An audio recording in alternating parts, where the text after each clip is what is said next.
Good morning student, कैसे हैं आप सभी? स्टूडेंट, मैंने अपनी दुर्कीम से संबंधित संपूर्ण सीरीज को कंप्लीट करने के लिए आज मैं आप सभी को पढ़ाने जा रही हूँ विसंगति यानी एनोमी। देखिए, मैंने एनोमी का सिद्धांत आपको बताने जा रही हूँ। दुर्कीम की ये प्रमुख अवधारणा है।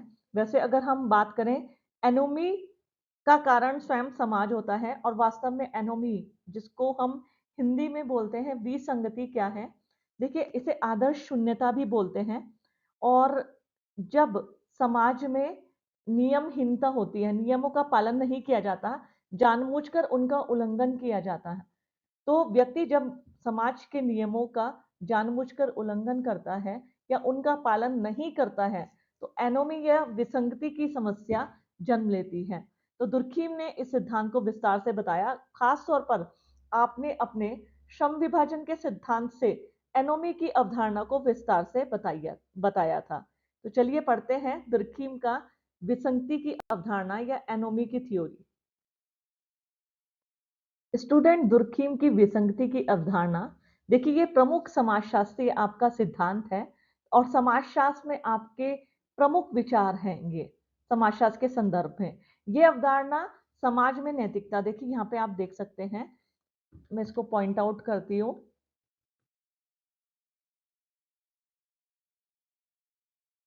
विसंगति, एनोमी इसको बोला गया है।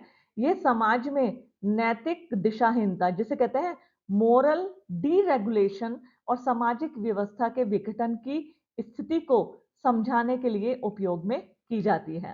देखिए, दुर्खीम क्या कहते हैं? दुर्खीम कहते हैं समाज में जो होते हैं अन्य व्यक्ति होते हैं और उनकी बहुत सारी आवश्यकताएं होती हैं, और इन आवश्यकताओं की पूर्ति के लिए व्यक्ति समाज के साथ जुड़ते हैं और वे आशा भी करते हैं कि समाज के सदस्य या अन्य सदस्य उनकी आवश्यकताओं की पूर्ति में उनका सहयोग करें, उनके साथ मिलकर रहें।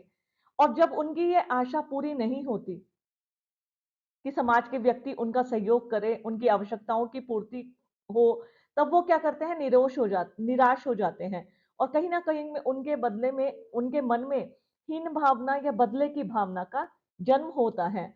तो कहीं ना कहीं वह समाज द्वारा जो हमारे नियम बनते हैं, आदर्श होते हैं, मूल्यों को स्वीकार करने से मना कर देते हैं। और यह स्थिति किसको जन्म देती है? दिशाहीनता को, नियमहीनता को या विसंगति की अवधारणा को। और देखिए, दुर्खीम क्या कहते हैं? दुर्खीम कहते हैं कि समाज में श्रम, हाँ हाँ हाँ,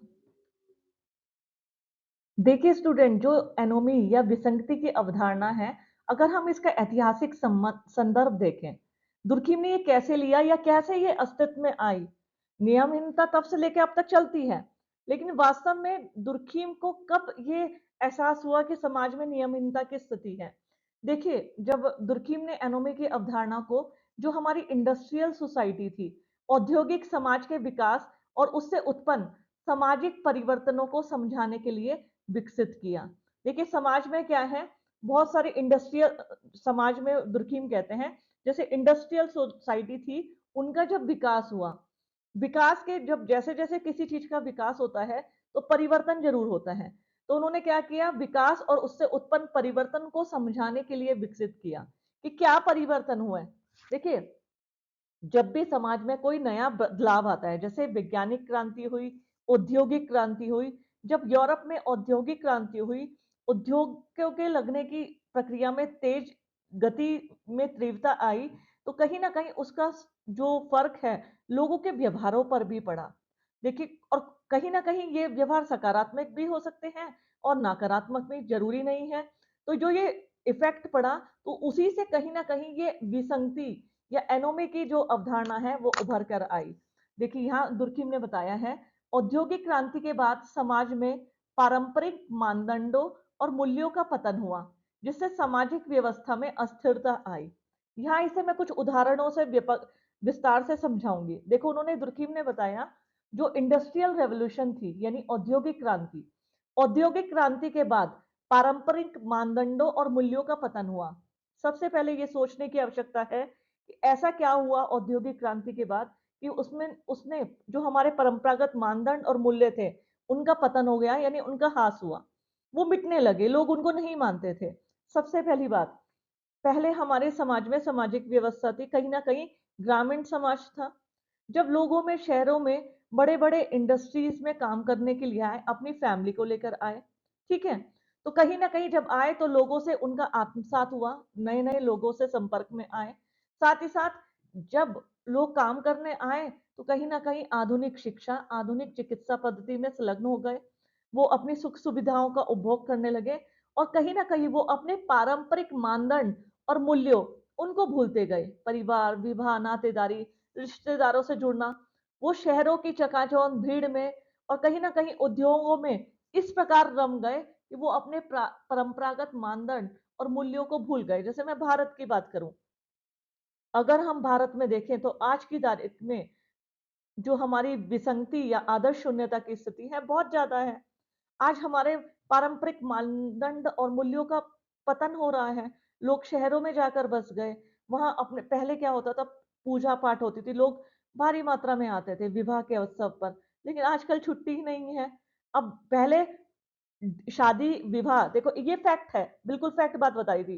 पहले कोई भी घर में धार्मिक उत्सव था, विवाह था, तो उसके लिए तारीख निकाली जाती थी ग्रह और नक्षत्रों को देखकर। और आज की तारीख में तारीख निकाली जाती है, कब छुट्टी होगी, कब सब लोग आ पाएँगे, संडे है उस दिन या नहीं है। तो ये तो हमें बिल्कुल स्पष्ट बता रही है कि किस प्रकार विसंगति की स्थिति है, यानी आदर्श शून्यता की स्थिति है। तो दुर्खीम ने खास तौर पर अपने श्रम विभाजन के सिद्धांत में और खास तौर पर औद्योगिक समाज के बारे में जब उन्होंने विस्तार से बताया कि औद्योगिक समाज का विकास हुआ और उसने किस प्रकार औद्योगिक क्रांति के बाद हमारे पारंपरिक मानदंड और मूल्य का पतन हुआ और समाज में अव्यवस्था या अस्थिरता की स्थिति उत्पन्न हो गई। चलिए आगे की स्लाइड में विस्तार से समझते हैं।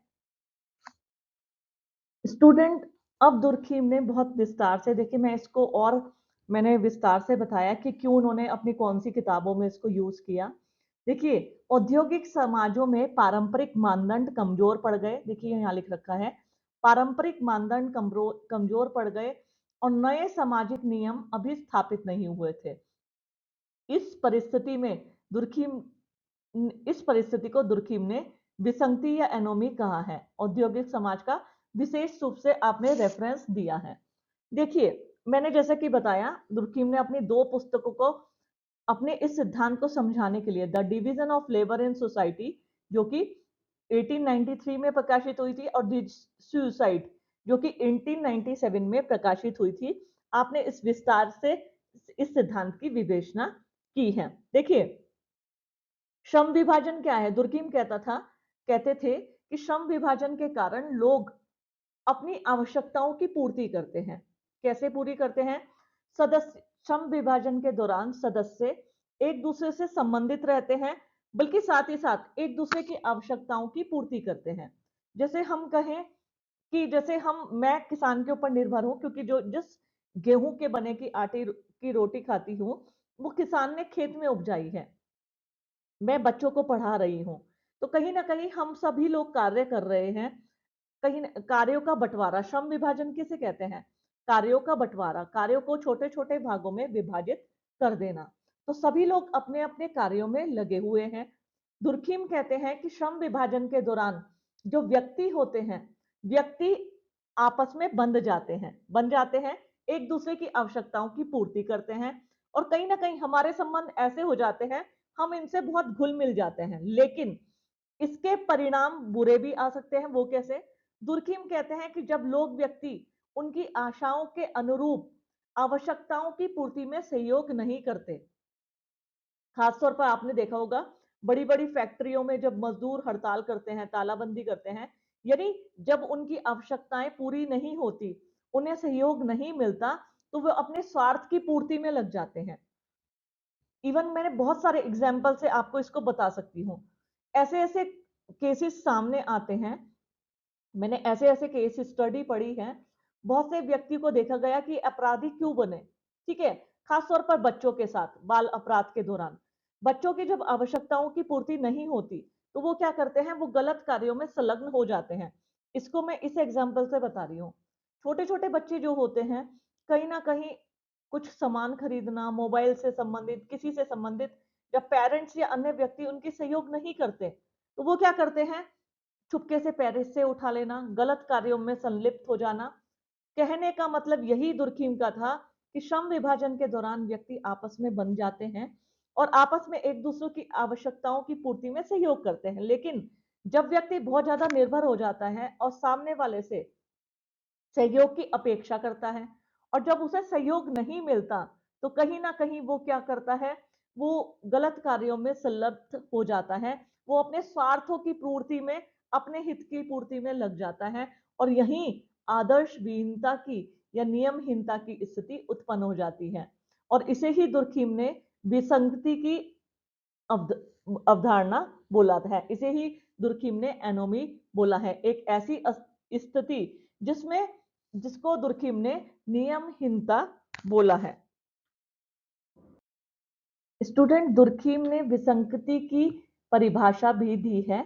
उन्होंने विसंगति का, देखिए, विसंगति की परिभाषा दुर्खीम के अनुसार उन्होंने बोला है, विसंगति को विस्तार से बताते हुए बोला है कि विसंगति उस स्थिति को दर्शाता है जब सामाजिक मानदंड और नियम अस्पष्ट हो जाता है। जैसे कि मैंने पहले स्लाइड में भी बोला कि विसंगति या आदर्श शून्यता ऐसी स्थिति है जिसमें सामाजिक मानदंड और मूल्यों का पतन होता है। मतलब विसंगति उस स्थिति को दर्शाता है जब सामाजिक मानदंड और नियम अस्पष्ट हो जाते हैं, गिर जाते हैं, या व्यक्ति इनका जानबूझकर उल्लंघन करता है, पालन नहीं करता है।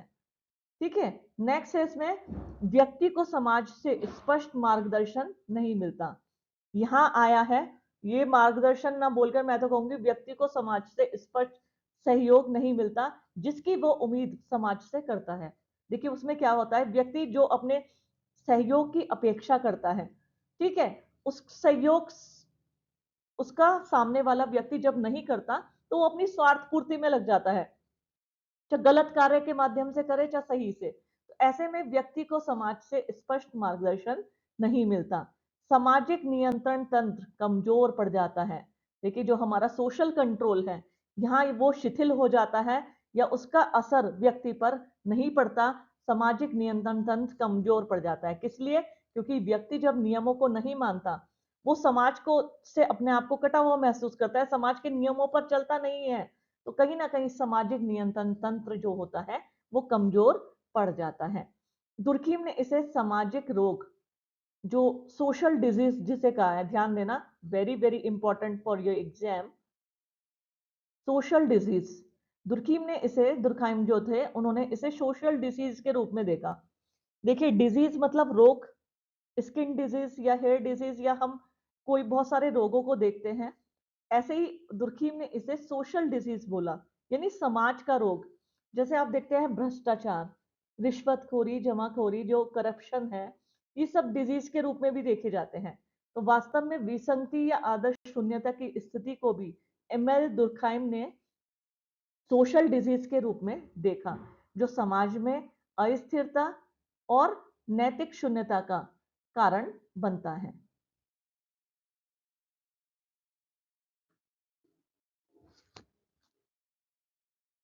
स्टूडेंट, दुर्खीम ने विसंगति के प्रमुख एलिमेंट यानी तत्व बताए हैं। यहां मैं उन तत्वों की विवेचना करूंगी। एक मिनट में आपको ये दिखाती हूं यहां से मार्क करके। विसंगति के प्रमुख तत्व देखिए, सबसे पहले सामाजिक मानदंडों का विघटन। मैंने आपको बताया था ना कि सामाजिक मानदंड और मूल्यों का पतन हो जाता है, तो ऐसी स्थिति विसंगति को जन्म देती है। तो यहाँ दुर्खीम कहते हैं सामाजिक मानदंडों का विघटन एनोमी का यानी विसंगति का प्रमुख कारण है। समाज में स्थापित मानदंड और जो हमारे वैल्यूज, हमारे जो मानदंड और मूल्य होते हैं वो कमजोर होने शुरू हो जाते हैं और व्यक्ति को यह समझ नहीं आता उसे किस नियमों का पालन करना है। देखिए कई बार खुद व्यक्ति, औद्योगिक जब इंडस्ट्रियल सोसाइटी थी, व्यक्ति के सामने ऐसी परिस्थितियां उत्पन्न हो गई, व्यक्ति ये सोचा था कि वो क्या करे और क्या नहीं। ऐसे में क्या होता है, व्यक्ति यह नहीं समझ पाता कि उसे अपने परिवार का भरण पोषण करना है, लेकिन कम वेतन के कारण वो अपने परिवार का भरण पोषण नहीं कर पा रहा है। ऐसी स्थिति में वो गलत राह को चुनता है। तो ये वो स्थिति होती है, असमंजस की स्थिति से मैं कहूंगी कि दुर्कीम ने कहा जब सामाजिक मानदंड और मूल्य कमजोर होने लग जाते हैं और व्यक्ति को इसमें यह समझ ही नहीं आता क्या सही है क्या गलत, उसे किन नियमों का पालन करना है और किन नियमों का पालन नहीं करना है। नेक्स्ट है इसमें आर्थिक और सामाजिक स्थिरता। देखिए, विसंगति की जो स्थिति होती है, इसमें आर्थिक, इकोनॉमिकल और सोशल अस्थिरता होती है। औद्योगिकरण और आर्थिक संकट के समय समाज में असमानता और प्रतिस्पर्धा बढ़ती है, ये तो फैक्ट है। देखिए, जब इंडस्ट्रियलाइजेशन होता है और खास तौर पर जब इकोनॉमिकल रिसेशन होते हैं, मंदी या संकट क्राइसिस आ जाते हैं, इकोनॉमिकल क्राइसिस, तो समाज में असमानता यानी इनइक्वालिटी बढ़ जाती है और बहुत ज्यादा कंपटीशन बढ़ जाता है। 2008 में हमारे यहाँ आर्थिक मंदी आई थी वैश्विक स्तर पर, उसका भारत पर बहुत ज्यादा फर्क नहीं पड़ा था। लेकिन अगर हम देखें, जब इंडस्ट्रियलाइजेशन होता है और इस तरीके के इकोनॉमिकल क्राइसिस होते हैं, समाज में अव्यवस्था हो जाती है, क्योंकि कहीं ना कहीं बेरोजगारी उत्पन्न होती है। उत्पादों की, जब व्यक्ति को सैलरी नहीं मिलती तो वो खरीद नहीं पाते, तो ऐसे में क्या होता है, उन उत्पादों की दर में गिरावट आती है। ठीक है, और उत्पाद महंगे भी हो जाते हैं। तो ऐसे में क्या होता है, आर्थिक और सामाजिक अस्थिरता, औद्योगिकरण और आर्थिक संकट के समय जो होती है, समाज में असमानता और प्रतिस्पर्धा को बढ़ाती है और व्यक्ति अपनी आवश्यकताओं और समाज द्वारा प्रदान किए गए संसाधनों के बीच सामंजस्य यानी कोऑर्डिनेशन बैठा ही नहीं पाता। जैसे जिसकी आवश्यकताएं होती हैं और जो समाज द्वारा प्रदान किए गए संसाधन है, इसको मैं एक एग्जांपल से बताऊंगी। जैसे एक व्यक्ति है, वो अपने घर में अपने बच्चों का देख रेख करता है, बूढ़ी माँ के बीमार का इलाज भी देखता है, घर परिवार को पूरा चलाता है। ऐसे में क्या होता है, उसकी आवश्यकताएं क्या है, अपने बच्चों की फीस भरना, उन्हें रोटी कपड़ा मकान की सुविधा देना, अपनी बीमार माँ को चिकित्सा सुविधा देना। लेकिन जो समाज द्वारा प्रदान किए गए संसाधन है, यानी उसकी जो सैलरी है या जो उसे सुविधा मिल रही है, वो बहुत कम है। तो वो इन दोनों के बीच सामंजस्य नहीं बिठा पाता और वो उसे समझ में नहीं आता कि वो अब कैसे अपने परिवार की आवश्यकताओं की पूर्ति करे। तो ये स्थिति किसको जन्म देती है, आदर्श शून्यता को, नियमहीनता को या विसंगति को। स्टूडेंट, नेक्स्ट इसके जो एलिमेंट हैं या तत्व हैं, देखिए दुर्खीम कहते हैं, यहाँ मैं विस्तार से और बताऊंगी, सामाजिक और नैतिक दिशाहीनता। देखिए, नैतिकता और सामाजिक दिशा का अभाव व्यक्ति को अलगाव यानी एलिनेशन की स्थिति में डालते हैं। व्यक्ति अपने लक्ष्यों और समाज में अपनी भूमिका के प्रति क्या होता है, भ्रमित हो जाता है। वही मैं बात कर रही हूँ, जैसे कार्ल मार्क्स के हम अलगाव के सिद्धांत की बात करें, एलिनेशन की थ्योरी की, कहीं ना कहीं जब समाज में नैतिक और सामाजिक दिशाहीनता होती है और ऐसी स्थिति उत्पन्न हो जाती है, तो व्यक्तियों को अलगाव की स्थिति का सामना करना पड़ता है। क्योंकि वो क्या होता है, वो भ्रमित हो जाता है, वो क्या करे, घर की देखरेख करें या अपने वर्किंग प्लेस को, कार्यस्थल को देखे। तो ऐसी स्थिति में उसमें अलगाव की स्थिति का जन्म हो जाता है। व्यक्ति अपने लक्ष्यों और समाज में अपनी भूमिका के प्रति कंफ्यूज हो जाता है कि उसे कौन सी भूमिका को प्रेफरेंस देना है, वो कार्यस्थल पर ज्यादा ध्यान दे या अपनी घर की जिम्मेदारियों को निभाए। तो यही दुर्खिम ने कहा है कि जो ये नैतिकता और सामाजिक दिशा का अभाव है, व्यक्ति में को अलगाव की स्थिति में डाल देता है। नेक्स्ट है इसमें नए मूल्यों और नियमों का विकास ना होना। समाज में बदलाव के समय पुराने मूल्य तो टूट जाते हैं, लेकिन नए मूल्य तुरंत स्थापित नहीं हो पाते। देखिए, दुर्खिम क्या कहते हैं, आदर्शहीनता की स्थिति, जैसे जो पुराने मूल्य हैं, हमारे मानदंड हैं, हमारी विचारधारा है, उनका पतन हो गया, लोग उनको नहीं मानते। ठीक है, पुराने कस्टम्स हैं। लेकिन ऐसे में क्या होता है, जब वो बदलते हैं, टूटते हैं, बदले में उनके नवीन मूल्यों का जन्म जो होता है या बनते हैं, वो तुरंत नहीं स्थापित हो पाते। तो यह स्थिति भी असमंजस की स्थिति हो जाती है। तो उन्होंने कहा है, नए मूल्यों और नियमों का विकास न होना, समाज के बदलाव के पुराने मूल्य टूट जाते हैं, लेकिन नए मूल्य तुरंत स्थापित नहीं हो पाते और यह स्थिति जन्म देती है एनोमी को। नियमहीनता को। स्टूडेंट दुर्खीम ने विसंगति और आत्महत्या, अब देखिए विसंगति और श्रम विभाजन या विसंगति को आत्महत्या से कैसे जोड़ा था। यहाँ उन्होंने बताया विसंगति यानी एनोमी और सुसाइड। दुर्खीम ने अपनी एक किताब लिखी थी 1897 में, द सुसाइड। आपने सुसाइड में एनोमी को आत्महत्या के एक प्रमुख कारण के रूप में प्रस्तुत किया था। देखिए दुर्खीम ने आत्महत्या के 4 बताए थे, उसमें एक प्रकार आपने एनोमिक सुसाइड भी बताया था, यानी एनोमिक आत्महत्या। वो क्या थी? जब व्यक्ति समाज के नियमों और मानदंडों का पतन होता है और व्यक्ति दिशाहीन हो जाता है, तो ऐसी स्थिति में व्यक्ति क्या करता है? सुसाइड कर लेता है। देखिए जब रिसेशन आता है, लोगों की जैसे एकदम से अचानक से आर्थिक मंदी के कारण उनकी परिस्थिति में परिवर्तन हुआ, अमीर से गरीब हो गए, ठीक है, किसी व्यक्ति की इंडस्ट्री में आग लग गई, तो ऐसी स्थिति जो होती है वो एनोमिक सुसाइड यानी एनोमिक आत्महत्या को जन्म देती है। और एनोमिक आत्महत्या के लक्षण क्या है? देखिए आर्थिक संकट या उन्नति के कारण जीवन में जब अचानक परिवर्तन आता है, जैसे मैंने तुम्हें अभी अभी बताया, बहुत ज्यादा रिसेशन, जैसे आज ही की बात लो, अडानी की मैं बात कर रही हूँ। अडानी ग्रुप्स के शेयर एकदम से धड़ाम हुए जब अडानी की खबर लगी। तो जब आर्थिक संकट आते हैं, जीवन में अचानक परिवर्तन होता है, तो यह स्थिति कहीं ना कहीं इसको जन्म देती है। तो व्यक्ति को जीवन के उद्देश्य और नैतिकता का अभाव महसूस होने लगता है और समाज दिशाहीनता और मानसिक असंतुलन की स्थिति से गुजरता है। तो इस प्रकार दुर्खीम ने एनोमी और सुसाइड दोनों को जोड़ा है, विसंगति और आत्महत्या को। वो ऐसे जोड़ा है जैसे कि मैंने अभी बताया, उन्होंने एनोमिक सुसाइड को आत्महत्या का एक प्रकार माना है, क्योंकि समाज में जब नियमहीनता की स्थिति उत्पन्न हो जाती है, मानदंड और मूल्यों का ह्रास होने लगता है, तो व्यक्ति अपने आप को विपत्ति में फंसा हुआ महसूस करता है और कहीं ना कहीं वो सुसाइड कर लेता है, आत्महत्या कर लेता है। स्टूडेंट दुर्खीम ने विसंगति और श्रम विभाजन यानी एनोमी और हमारा डिवीजन ऑफ लेबर इसको भी जोड़ा है। वो कैसे? और सबसे पहले बताऊं तो कहीं ना कहीं इंडस्ट्रियल सोसाइटी के अपने अध्ययन में और श्रम विभाजन के अध्ययन के दौरान ही ऐसा माना जाता है, दुर्खीम ने विसंगति की अवधारणा को जन्म दिया। देखिए दुर्खीम ने अपनी पुस्तक जो उनकी थी the division of labour in society में विसंगति का संबंध श्रम विभाजन और सामाजिक एकजुटता से जोड़ा। देखिए दुर्कीम ने जब division of labour in society अपनी किताब लिखी, समाज में श्रम विभाजन, तो उन्होंने विसंगति का जो संबंध था यानी एनोमी की जो रिलेशन थी, कहीं ना कहीं उन्होंने बोला इसका संबंध था श्रम विभाजन से। वो कैसे? वो अभी इसके दोनों प्रकारों में है।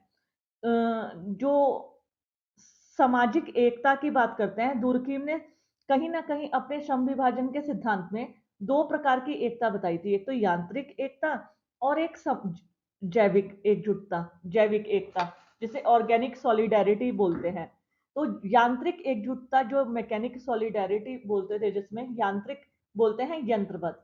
दुर्कीम ने कहा था कि प्राचीन समाजों में व्यक्ति यंत्र की तरह कार्य करते थे, जैसे डिवाइस करती है ना, यदि हम डिवाइस जितनी भी होती है, जैसे मोबाइल है या कोई बटन या स्विच है, आप जैसे मेरे पीछे देखा लग रहा है, तो जब हम इसे ऑन करते हैं तो ये ऑन हो जाता है, जब हम ऑफ करते हैं तो वो मशीन ऑफ हो जाती है। तो प्राचीन समाज में व्यक्ति यंत्रवत कार्य करते थे, यानी परंपराओं मूल्यों को उसी के प्रकार से मानते थे। ठीक है, तो पारंपरिक समाजों में सामान्य मानदंड और समान कार्यों के कारण एनोमी को खतरा कम होता है। क्यों होता है कम? क्योंकि लोग जो होते थे मशीन यंत्रवत कार्य करते थे। राजा या जो हमारे ऊपर हमारे प्रमुख होते थे, जो वो कह देते थे वो पत्थर की लकीर होता था और पूरे समाज के लिए मान्य होता था, सभी लोग उसको मानते थे। ठीक है, और कोई भी उसका उल्लंघन करने का कष्ट करता ही नहीं था। लेकिन जब जैविक ऑर्गेनिक सॉलिडेरिटी यानी वर्तमान समाजों की बात करें, यहाँ पे यांत्रिक एकता की जगह सावयवी, जैविक यानी सावयवी अगर हम बात करें, सावयवी एकता का जन्म हुआ। वो क्या था? जो आधुनिक श्रम विभाजन के कारण व्यक्ति जो था असंतुलन की स्थिति उत्पन्न हुई। देखिए, यहाँ मैंने लिखा है भी है, आधुनिक समाजों में श्रम विभाजन के कारण श्रम विभाजन असंतुलित हो जाए तो एनोमी की स्थिति उत्पन्न होती है। लोग एक दूसरे के ऊपर निर्भर होते हैं। पहले प्राचीन समाजों में लोग अपने आप ही घर में ही उत्पादन भी करना, उपभोग भी करना, सारा एक ही जगह पे होता था। लेकिन ये हम मॉडर्न एरा में जी रहे हैं, ठीक है? यहाँ पे क्या होता है, उत्पादन कोई और करता है, उपभोग हम बाजार से पैसा देकर सामान को खरीदते हैं, अपनी आवश्यकताओं की पूर्ति करते हैं। बाय चांस जब कभी आवश्यकताओं की पूर्ति करने में असमर्थ रह जाते हैं या कहीं ना कहीं वो कोऑर्डिनेशन समाज के साथ नहीं बैठ पाता, तो वो कहीं ना कहीं एनोमी को उत्पन्न करती है। यही बात वो कहते हैं, वो एनोमी को उत्पन्न करती है। ठीक है, तो यांत्रिक एकता में तो एनोमी की खतरा कम था। इस समय सावयवी एकता में एनोमी को खतरा ज्यादा है, क्योंकि हर व्यक्ति अलग अलग कार्य करते हैं। ठीक है, अलग अलग कार्य करते के कारण अपने स्वार्थों की पूर्ति में लगे हैं सब। सामूहिक हित की बजाय व्यक्तिगत हित। क्या आप देखते हैं कभी समाज में सब सोचते हैं, अरे समूह में उनकी लड़की की शादी है, सब समूह से काम करेंगे? नहीं, सब सोचते हैं मेरी लड़की की शादी है तो मैं अच्छे से अच्छा करूं, ठीक है, सब मेरे लिए करें। मतलब अब पहले जैसे यांत्रिक एकजुटता की बात करें, पहले व्यक्ति समूह में सोचता था, लेकिन अब व्यक्ति अपने लिए सोचता है। सिर्फ मैं, मेरा परिवार, मेरे बच्चे, वहां तक सीमित है। तो ये स्वार्थ को जन्म देती है, और जब ये जन्म होता है तो कहीं ना कहीं एनोमी या विसंगति की स्थिति जन्म लेती है। ठीक है, तो इस प्रकार दुर्खीम ने एनोमी के कारण एनोमिक और श्रम विभाजन को जोड़ा। इसको और मैं बताती हूँ। स्टूडेंट, हमारे लिए यहाँ ये जानना बहुत जरूरी हो जाता है कि विसंगति के प्रमुख कारण क्या हैं। वैसे तो मैं बताती आ रही हूँ, आप लोग काफी समझ गए होंगे, लेकिन मैं चाहती हूँ आपका एक सिंगल कॉन्सेप्ट भी ऐसा ना रहे इस सिद्धांत के सुनने के बाद कि आप कंफ्यूज हो जाए। मैंने बहुत विस्तार से अपनी पीपीटी बनाई है और उसके जरिए मैं इस पूरी वीडियो को आपको समझा रही हूँ कि एनोमे से रिलेटेड यदि कोई क्वेश्चन आता है तो आप कभी भी इसमें कंफ्यूज मत होना। देखिए, विसंगति के कारण सबसे पहले आर्थिक असमानता समाज में आय और संसाधनों का असमान वितरण करती है और गरीब और अमीर के बीच खाई बढ़ती जाती है।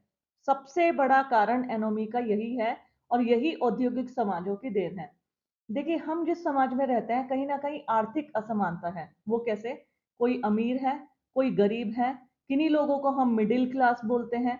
ठीक है, कोई नौकरी पेशा है तो कोई मजदूर वर्ग है, कोई बिजनेस क्लास है तो कोई नौकरशाह वर्ग है। तो इस प्रकार हमारे समाज में दुर्खीम कहते हैं आर्थिक असमानता है। आर्थिक असमानता के कारण संसाधनों का असमान वितरण है। वो कैसे? जिसके पास ज्यादा पैसा होगा, जैसे किसी व्यक्ति के पास बहुत बड़ा इंडस्ट्रियलिस्ट है, उसके पास ज्यादा पैसा है। हाल ही में आपने अंबानी को देखा होगा, उनके उस अंबानी ने अपने बेटे की शादी की।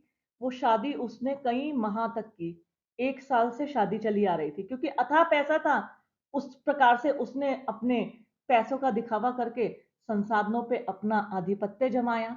तो यहाँ वही बात होती है, जिसके पास जितना अधिक पैसा होता है, जैसे फॉर एग्जाम्पल किसी के पास मर्सिडीज खरीदने का पैसा है, तो कोई अपने कम संसाधनों में एक छोटी सी ऑल्टो कार से अपना गुजारा चलाता है। तो जो हमारे समाज में आर्थिक असमान होते हैं, आय और संसाधनों का असमान वितरण होता है। कैसे? गरीब और अमीर के बीच, मध्यम वर्ग और नौकरी पेशा के बीच। तो इससे क्या होता है, अमीर और गरीब के बीच खाई बढ़ जाती है। लोगों का दायरा, ये तो गरीब है, इसके पास ना कार है, ना अपना घर है, किराए पे रहता है, ये सब भावनाएं जन्म ले लेती हैं। नेक्स्ट है एनोमी का कारण सामाजिक बदलाव। देखिए, जब परंपरा में परिवर्तन आते हैं, ठीक है, पारंपरिक समाज में आधुनिक समाजों में बदलाव आए हैं, जैसे धर्म, परिवार, समुदाय और भूमिका का जब कमजोर होने लगती है, तो कहीं ना कहीं यहाँ भी नियमहीनता की स्थिति उत्पन्न होती है। वो कैसे? देखिए, जब परंपराएं बदलती हैं, समाज बदलता है। लोग पहले संयुक्त परिवार में रहते थे, लेकिन अब जाकर बड़े बड़े शहरों में एकांकी परिवारों में चले गए। गांव में क्या हो रहा है, किसकी शादी है, भाई के घर क्या हो रहा है, वो लोग बहुत ना के बराबर मतलब रखते हैं। तो कहीं ना कहीं इससे क्या है, धर्म, परिवार, धर्म के प्रति, परिवार के प्रति, समुदाय के प्रति व्यक्ति अपनी भूमिकाओं के प्रति कमजोर होने लगता है। और यह स्थिति नियमहीनता को या एनोमी को जन्म देती है। इसी प्रकार उद्योग और पूंजीवाद के कारण, बहुत अधिक मशीनीकरण के कारण और आर्थिक प्रतिस्पर्धा के कारण समाज के मानवीय मूल्यों का पतन होता है। मानवीय मूल्य कहते हैं जैसे उदारता, ईमानदारी, देशभक्ति, ठीक है, मानवीय मूल्य हैं हमारे।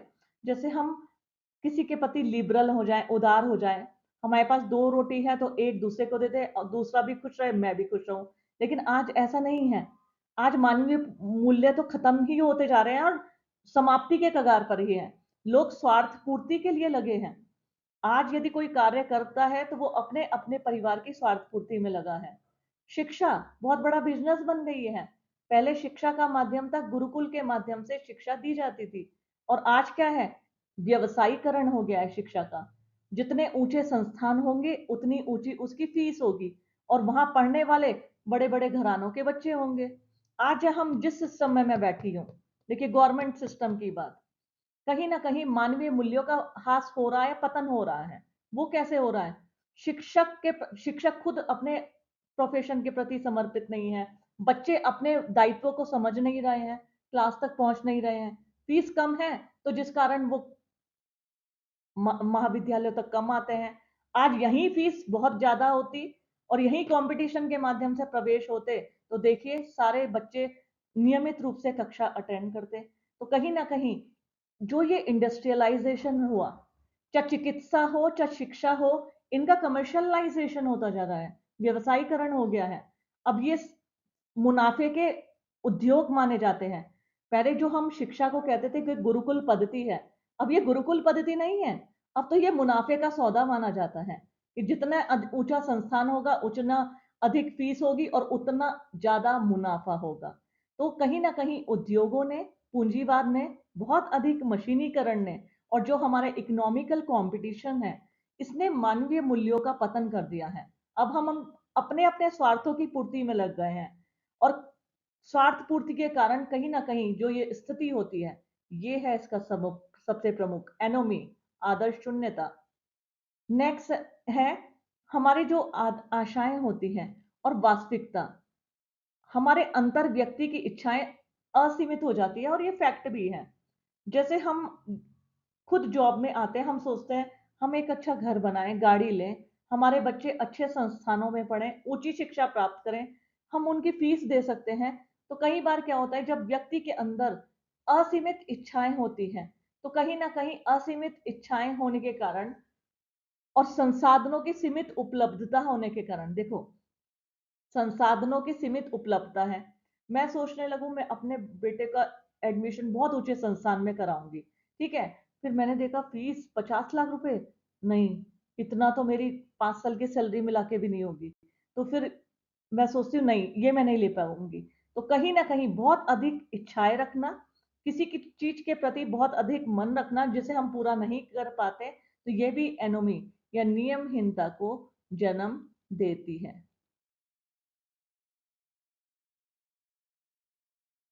देखिए स्टूडेंट, विसंगति का प्रभाव कैसे पड़ता है? जैसे मैंने अभी बताया विसंगति के कारण, विसंगति के कौन कौन से कारण हैं। अब मैं आपको बताने जा रही हूँ विसंगति के प्रभाव, इफेक्ट्स। देखिए समाज में अव्यवस्था होना तो लाजमी है। जब व्यक्ति स्वार्थ पूर्ति में लग जाते हैं तो निश्चित रूप से समाज में अव्यवस्थाएं फैलेंगी। देखिए फर्स्ट पॉइंट है समाज में अव्यवस्था। समाज में अपराध, हिंसा, इनका बढ़ना स्वाभाविक है, और कहीं ना कहीं नैतिकता और सामाजिक अनुशासन का इसमें अभाव हो जाता है। जितनी समाज में अराजकता फैलेगी, अव्यवस्था फैलती है, उससे समाज में अपराध और हिंसा का जो ग्राफ होता है वो दिन प्रतिदिन बढ़ता जाता है, और कहीं ना कहीं नैतिकता की स्थिति का भी अभाव होता है। और ये किसके प्रभाव से होता है? विसंगति के प्रभाव से। ऐसे ही व्यक्तिगत अलगाववादी समाज में व्यक्ति जो होता है अलग थलग महसूस करता है। ऐसे में बहुत सारी मनोवैज्ञानिक यानी साइकोलॉजिकल प्रॉब्लम्स, जैसे हम कहते हैं ना, जिसे कहते हैं तनाव, टेंशन, डिप्रेशन, बहुत सारे, कोरोना काल ने बहुत सारी मानसिक बीमारियों को जन्म दे दिया। आज छोटे छोटे बच्चे कहते हैं हमें डिप्रेशन हो रहा है। पहले तो हमें तनाव या डिप्रेशन पता ही नहीं होता था कि किसे कहते हैं, लेकिन आज कहीं ना कहीं जो ये साइकोलॉजिकल प्रॉब्लम्स हैं, जैसे अवसाद होना, तनाव होना, किसी चीज के प्रति बहुत ज्यादा चिंतित रहना, तो ये सब क्या है? ये सब विसंगति के ही प्रभाव हैं। कि जब व्यक्ति समाज से अपने आप को अलग थलग महसूस करता है, उसे लगता है समाज के व्यक्ति मेरा हित नहीं चाहते, मेरी आवश्यकताओं की पूर्ति नहीं हो पा रही है, कोई मेरा साथ नहीं दे रहा है, तो ऐसी स्थिति कहीं ना कहीं डिप्रेशन को, टेंशन को, इन सब चीज को जन्म देती है, और ये कहीं ना कहीं नियमहीनता का ही परिणाम है। नेक्स्ट है सामाजिक असंतुलन, आर्थिक और सामाजिक संस्थानों में असंतुलन, समाज में स्थिरता में कमी। देखिए सामाजिक और आर्थिक असंतुलन जो होता है, एनोमी की स्थिति के कारण समाज में भी असंतुलन होता है और आर्थिक व्यवस्था में भी असंतुलन होता है। जब लोग नाखुश होते हैं, ठीक है, फैक्ट्री में कार्य कर रहे हैं, वो सोचते हैं हमारे को बोनस मिले, वेतन बढ़ जाए, वेतन में वृद्धि हो, तो ऐसे नाखुशता कहीं ना कहीं हड़ताल, तालाबंदी और आंदोलनों को जन्म देती है।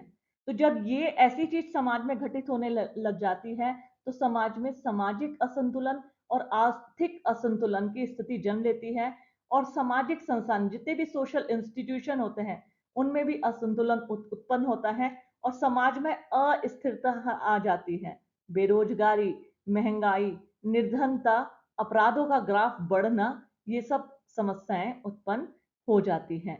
तो ये सब किसके कारण होती है? विसंगति के कारण ही होती है। लास्ट है नैतिक और सांस्कृतिक विघटन। देखिए, विसंगति के कारण ही समाज में हमारा जो नैतिक और सांस्कृतिक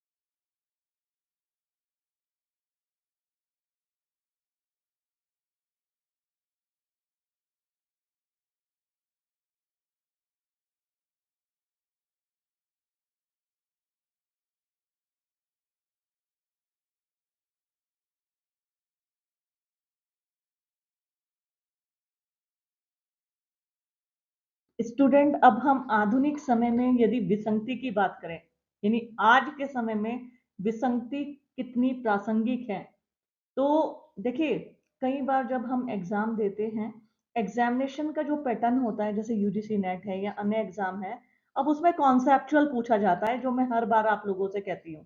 जब तक आप किसी टॉपिक के संबंध में अपने कॉन्सेप्ट को क्लियर नहीं करेंगे, तब तक आप क्वेश्चन का आंसर नहीं दे पाएंगे। उसके लिए चाहे आप यूपीएससी मेंस देने जा रहे हो सोशियोलॉजी से, या आपकी पीजीटी असिस्टेंट प्रोफेसर हो, या इवन आप पीजी के स्टूडेंट हो, जब तक आपके कॉन्सेप्ट क्लियर नहीं होंगे, तब तक आप आंसर नहीं दे सकते। देखिए, बहुत ही अच्छा मैंने इसको, इस स्लाइड को बनाया है, और बहुत ध्यान से समझना, अगर आप समझ गए तो आप इसको बहुत विस्तार से कर देंगे। देखिए, मैंने इसको जो इसका हेडिंग दिया है वो है आधुनिक समय में विसंगति। यानी आज के समय में विसंगति क्या मायने रखती है, क्या प्रासंगिक है, क्या इसको माना जाता है, इसके कोई मायने हैं सोसाइटी में? तो सबसे पहली बात, आज के समय में विसंगति प्रासंगिक है। और बल्कि मैं तो ये कहूंगी, दुर्खीम ने जब विसंगति की अवधारणा दी, और वर्तमान समय में आज ये उससे भी ज्यादा प्रासंगिक है। क्योंकि जिस प्रकार, देखिए, आज के समय में भी विसंगति एक प्रासंगिक अवधारणा है, क्योंकि बढ़ते शहरीकरण, उपभोक्तावाद और सामाजिक मीडिया के प्रभाव से विसंगति की स्थिति तेज हुई है। व्यक्तियों में तनाव, प्रतिस्पर्धा और अलगाव की भावना बहुत अधिक, अधिक नहीं, यहां मैं कहूंगी बहुत अधिक देखी जाती है। देखिए, इसको बहुत, यदि आप देखें, थोड़ा प्रैक्टिकली समझो, आज के समय में विसंगति प्रासंगिक है, क्योंकि जिस तरीके से नगरीकरण बढ़ गया है, लोग गांव को छोड़कर, अपने स्थानीय क्षेत्रों को छोड़कर नगरों में जा बसे हैं, उससे शहरीकरण हुआ है। और जो आज की संस्कृति है, उसे हम कहते हैं कंजप्शन कल्चर। हम उपभोग करते हैं, कूड़े में चीजों को फेंकते जा रहे हैं। और उपभोग की संस्कृति, और जो मीडिया, खास तौर पे हमारे मीडिया, मैं तो कहती हूँ अब मीडिया को हर चीज से जोड़ के देखा जाना चाहिए। मीडिया के प्रभाव से विसंगति बहुत तेज हुई है। आज जिस तरीके से सोशल मीडिया प्लेटफॉर्म पे लोग जैसे कार ली, उन्होंने तुरंत अपने स्टेटस पे लगाया, कोई सामान खरीदा तुरंत, कहीं घूमने गए, विदेश में की यात्रा करने गए, तुरंत अपने स्टेटस पे लगाया। तो ये उसके ऊपर फर्क नहीं करती, ये सामने वो वाले के ऊपर प्रभाव डालती है। वो सोचते हैं काश हमारे पास भी ऐसा हो, हम भी ऐसे घूमने जाएं, हम भी ऐसा पैसा इकट्ठा करें। और सभी लोग कहीं ना कहीं स्वार्थ पूर्ति में लग जाते हैं। और यही शहरीकरण, उपभोक्तावाद और सोशल मीडिया ने कहीं ना कहीं डिप्रेशन, टेंशन, कंपटीशन, एलिनेशन, इन सब को जन्म दिया है। ये सब भावनाएं जैसे व्यक्तियों में तनाव की, जिस तरीके से आजकल हम देख रहे हैं, मैंने अभी आपको बताया था कि दुर्खीम इसको सोशल डिजीज बोलते हैं, सामाजिक रोग। और वास्तव में ये सामाजिक रोग है, क्योंकि जिस तरीके से व्यक्तियों में ये तनाव, कंपटीशन कि हमारा घर उनसे अच्छा हो, इवन भाई भाई में कंपटीशन होने लगा है, बहन भाई में होने लगा है। अक्सर बहनें ये सोचती, अच्छा मेरा भाई आगे बढ़ गया, अब मुझे इससे अधिक लेना है, इससे अधिक बनना है। तो किसी में सामूहिकता तो रही नहीं है, सिर्फ व्यक्तिवादिता बची है, कि जो व्यक्ति कंपटीशन के कारण, और अगर जब वो पूर्ति नहीं कर पाते, तब वो किस चीज का शिकार होते हैं? डिप्रेशन का, टेंशन का, एलिनेशन का, और कहते हैं ना सुसाइड बढ़ने लगी है। यही सब कारण है। तो वर्तमान समय में जो दुर्खीम की ये एनोमी की थ्योरी है, वो बहुत प्रासंगिक है। देखिए स्टूडेंट, मैं जो भी थ्योरी आपको आजकल पढ़ा रही हूँ, मैं उसकी आलोचना, क्योंकि एग्जाम का ये पैटर्न, एग्जामिनर का अब ये फेवरेट वो बन गया है, क्रिटिकल एनालिसिस, कि उसकी आलोचनात्मक विवेचना कीजिए। कोई भी टॉपिक है तो उसका क्रिटिकल एनालिसिस पूछा जाता है। तो मैं हर एक सिद्धांत की आपको एक अलग से स्लाइड उनकी आलोचना की। देखिए, दुर्खीम के एनोमी के सिद्धांत की भी आलोचना हुई है। वो किस आधार पर हुई है? बहुत सारे विद्वानों का मानना था कि अत्यधिक सामान्यकरण, दुर्खीम ने एनोमी की अवधारणा को समाज के हर परिवर्तन पर लागू कर दिया, यानी परिवार पर, धर्म पर, जाति पर, ठीक है, सब जगह दुर्खीम ने एनोमी को लागू कर दिया। जबकि ये हर समस्या का समाधान प्रस्तुत नहीं कर सकती। उनका कहना था, जैसे उन्होंने कहा कि आत्महत्या भी एनोमी के कारण होती है, श्रम विभाजन के कारण, व्यक्ति में एनोमी के कारण ही कहीं ना कहीं व्यक्तिवादिता बढ़ी है, ठीक है, परिवार विखंडित हो रहे हैं कहीं ना कहीं। इस सभी चीजों के लिए उन्होंने, दुर्खीम ने एनोमी को बताया, हर परिवर्तन पर एनोमी को लागू कर दिया, जबकि उन्होंने ऐसा कहा है कि हर समस्या का यह समाधान प्रस्तुत नहीं कर सकता एनोमी, विसंगति। साथ ही साथ व्यक्तिवादी दृष्टिकोण की कमी, इसमें व्यक्तिवादी दृष्टिकोण की कमी दर्शाई गई, कहीं ना कहीं सामूहिकता को बताया गया कि दुर्खीम ने व्यक्तिगत अनुभव को पर्याप्त महत्व नहीं दिया है, उन्होंने केवल समाज की संरचनाओं पर ध्यान केंद्रित किया है। बहुत सारे विद्वानों का मानना था कि दुर्खीम ने जो अपने ये विसंगति की अवधारणा दी, इस विसंगति की अवधारणा पर उन्होंने क्या किया, जो व्यक्ति का अपना अनुभव होता है, यानी जैसे एक व्यक्ति है, वो क्या महसूस कर रहा है, उसका समाज के प्रति दृष्टिकोण कैसा है, इस पर महत्व नहीं दिया है, बल्कि समाज की पूरी संरचना पर उन्होंने ध्यान केंद्रित किया है। लास्ट है, दुर्खीम कहता है कि पूंजीवाद का विश्लेषण नहीं, एनोमी के कारणों में दुर्खीम ने पूंजीवादी शोषण को अधिक महत्व नहीं दिया, जो मार्क्सवादी दृष्टिकोण से विपरीत है। हाँ, हल्का सा तो ये मुझे भी लगा था कि दुर्खीम ने जो अपनी एनोमी की अवधारणा दी, आपने इंडस्ट्रियल सोसाइटी की बात की है, औद्योगिक समाजों की, आपने श्रम विभाजन की भी बात की है, आपने सुसाइड की भी बात की है, लेकिन आपने पूंजीवाद का विश्लेषण नहीं किया आपने इसमें, क्योंकि कहीं ना कहीं इंडस्ट्रियल सोसाइटी ये पूंजीवादी समाजों की ही देन है, जिसने व्यक्ति के द्वारा शोषण किया गया। तो यहां दुर्खीम इस चीज को नकार गए। ये तो मैं भी मानती हूं कि दुर्खीम ने औद्योगिक समाज की बात की, लेकिन कहीं ना कहीं पूंजीवाद का विश्लेषण आपने इसमें नहीं किया है। अंत में मैं इसको कंपाइल करने जा रही हूँ, वाइंड अप करने जा रही हूँ। देखिए, अब दुर्खीम की जो विसंगति की अवधारणा है, उसको मैंने कुछ हेडिंग में समेट दिया। आपको पता तो चल ही गया है, विसंगति है आदर्श शून्यता की स्थिति, जब व्यक्ति समाज के नियमों का जानबूझ के उल्लंघन करता है, उनका पालन नहीं करता, उसे लगता है समाज के व्यक्ति उसका सहयोग नहीं कर रहे हैं और वो जानबूझकर समाज में स्वार्थ पूर्ति में लग जाता है, तो यह स्थिति नियमहीनता या विसंगति की है। इंग्लिश में इसको एनोमी कहा गया है। तो दुर्कीम की विसंगति की अवधारणा सामाजिक संरचना, नैतिकता और व्यक्ति की सामाजिक स्थिति को समझाने का एक महत्वपूर्ण उपकरण है। साथ ही साथ दुर्कीम ये कहते हैं कि यह आधुनिक समाज में बदलाव की स्थिति यानी नैतिक शून्यता, व्यक्तिगत अलगाव की समस्याओं को समझाने में भी सहायक है। ये तो मैं भी मानती हूँ कि वर्तमान में भी ये प्रासंगिक है। साथ ही साथ दुर्कीम के विचार हमें ये सिखाते हैं कि समाज में स्थिर और नैतिकता बनाए रखने के लिए सामाजिक संस्थानों और सामूहिक मूल्यों का संतुलन आवश्यक है। दुर्कीम ये कहते हैं कि यदि हमें समाज में स्थिरता और नैतिकता बनाए रखनी है, इसमें क्या होगा, जितने भी सोशल इंस्टीट्यूशन होते हैं और सामूहिक मूल्य होते हैं, उनमें संतुलन बहुत जरूरी है।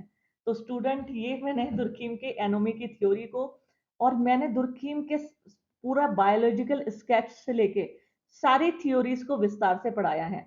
हाँ, कुछ सिद्धांत जैसे दुर्कीम का श्रम विभाजन का सिद्धांत, दुर्कीम का धर्म का सिद्धांत और दुर्कीम की यांत्रिक और साविवी एकता का सिद्धांत, ये मैंने 2 साल पहले वीडियो अपलोड की थी।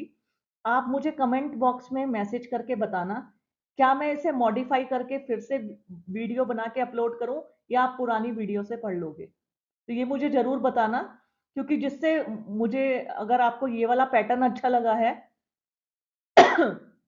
तो मैं आप लोगों के लिए इसी पैटर्न से दोबारा से उन टॉपिक्स पर भी वीडियो बना दूंगी, नहीं तो मैं फिर मूव कर जाऊंगी कार्ल मार्क्स पर। ठीक है बच्चों?